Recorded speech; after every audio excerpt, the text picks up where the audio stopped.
முருகனின் முற்பிறப்பு ரகசியம். உலகில் பிரம்மன் முதலில் படைப்பு தொழிலை செய்யும்போது தன் எண்ணத்தில் உருவான குழந்தைகள்தான் இந்த 4 பேரும். இவர்கள் சனத்குமாரர்கள் என்று அழைப்பார்கள். இதில் சனத்குமாரர் என்பவர்தான் முருகன். இவர் எல்லா ஞானத்தையும் பெற்றவர்.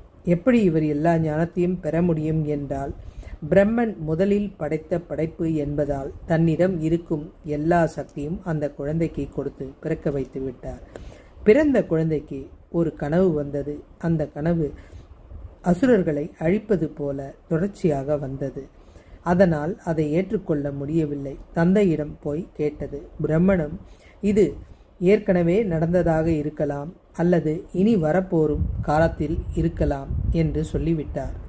குழந்தை அந்த எண்ணத்திலேயே தியானம் செய்ய போனது. அது உருவமற்ற அருவமான ஆத்மாவான குழந்தை.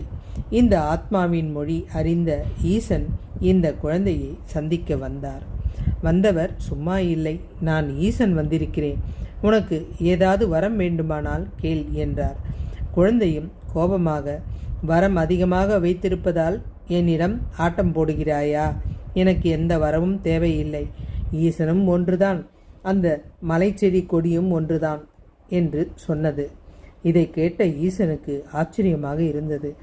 நமக்கே இந்த ஞானம் பெற பல்லாண்டுகள் தேவைப்பட்டது. இந்த சிறு குழந்தைக்கு இப்படி ஒரு ஞானம் இருக்கிறதே, இந்த குழந்தை நம்முடைய குழந்தையாக இருந்தால் எப்படி இருக்கும் என்று யோசித்து அந்த குழந்தையிடம் சென்று, சரி குழந்தை, நீதான் வரம் வேண்டான்னு சொல்கிற, ஆனால் எனக்காவது வரம் கூட அப்படின்னு கேட்டார்.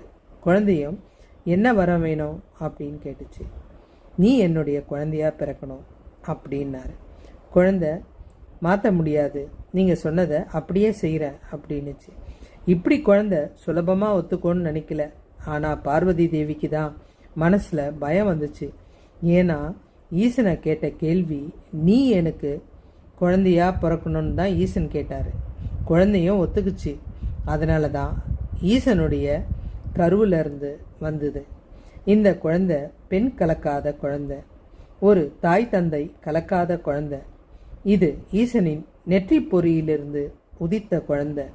அப்படி என்றால் ஈசனின் நெற்றி பார்வை பட்டாலே எரிந்து போகும் உலகில் ஈசனின் நெற்றி பார்வை அழிவிலிருந்து பிறந்த இந்த குழந்தைதான் முருகன். இதுதான் குழந்தையின் முற்பிறப்பு.